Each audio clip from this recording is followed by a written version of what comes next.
आप television screen पर देख रहे थे, देश के प्रधानमंत्री थे, सलमान खुर्शीद थे, जेपी नड्डा थे। एक नैरेटिव सेट करने की कोशिश की गई है और अब वोटर को डिसाइड करना है कि वो किस नैरेटिव की तरफ जाना पसंद करते हैं।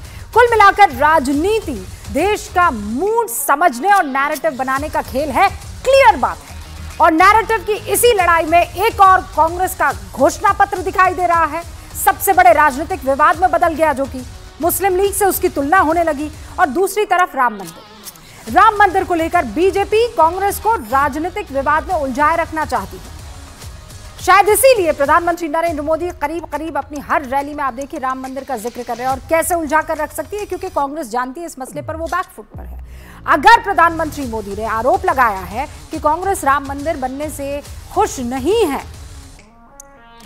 तो वो एक नैरेटिव सेट करने की कोशिश कर रहे हैं। कल प्रधानमंत्री ने क्या कहा था कि रामनवमी आ रही है, पाप करने वालों को भूलना मत। इससे पहले मोदी ने राम मंदिर को लेकर कहा कि अयोध्या में राम मंदिर चुनाव घोषणा पत्र नहीं बल्कि बीजेपी का मिशन है। अब आपको बताते हैं कि प्रधानमंत्री बार बार अपनी रैलियों में राम मंदिर का जिक्र क्यों कर रहे हैं। और कई ऐसे नेता हैं जो कांग्रेस से छूटकर बीजेपी में आए हैं, वो भी यही दुहाई दे रहे हैं कि राम मंदिर पर कांग्रेस ने जो साथ नहीं दिया, प्राण प्रतिष्ठा में जाकर सम्मान और गौरव नहीं बढ़ाया हिंदुओं का, इसलिए हम अलग हो गए। तो क्यों बीजेपी को लगता है कि राम मंदिर ऐसा मुद्दा है जो 2024 के चुनाव में बीजेपी को 400 पार पहुंचाने का मजबूत आधार बन सकता है?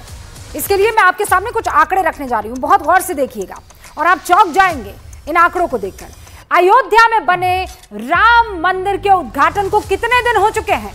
78 दिन हो चुके हैं राम मंदिर के उद्घाटन को हुए, और करीब 1,17,00,000 तीर्थ यात्रियों ने राम मंदिर के दर्शन इस बीच कर दिए हैं। 78 दिनों में 1,17,00,000 श्रद्धालु आ चुके हैं, यानी हर रोज औसतन 1.5 श्रद्धालु राम मंदिर में दर्शन करने के लिए जा रहे हैं। 1.5 श्रद्धालु। इस डेटा से उन सभी लोगों को सावधान हो जाना चाहिए जो लोग ये समझते हैं कि भारत में राम मंदिर कोई मुद्दा है ही नहीं। ऐसे में सवाल यह है कि क्या इसी सोच और अप्रोच की वजह से राम मंदिर का प्रोग्राम या उसे बॉयकॉट तक किया गया?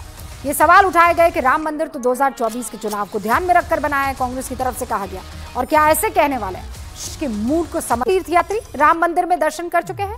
ध्यान रखिएगा, यानी औसतन हर रोज प्रतिदिन 1.5 श्रद्धालु। इस हिसाब से 1 जून को, मतलब 1.5 श्रद्धालु, ध्यान में रखिए। तो इस हिसाब से 1 जून को जब 7वें चरण आखिरी 32 दिन बीत चुके होंगे और इन 132 दिनों में करीब 3,94,00,000 श्रद्धालु राम मंदिर के दर्शन कर चुके होंगे।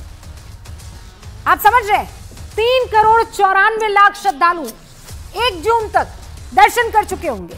ये बात राम मंदिर का महत्व ना समझने वालों की नींद इसलिए उड़ाने वाली है क्योंकि 2019 के लोकसभा चुनाव में, अब गौर से सुनिए, 2019 के लोकसभा चुनाव में कांग्रेस को वोट डालने वाले लोगों की संख्या आपको पता है कितनी थी? 11,94,00,000।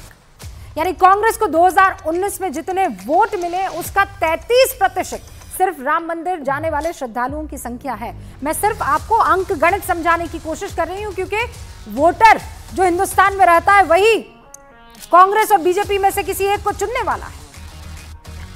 2024 में कांग्रेस के लिए खतरा यह है कि जिस 12 करोड़ लोगों ने 2019 में उसके लिए वोटिंग की, उसमें से एक बड़ी संख्या कांग्रेस से इसको लेकर सवाल कर सकती है कि राम मंदिर को लेकर आपका स्टैंड क्या है, या अब तक का जो आपका स्टैंड रहा है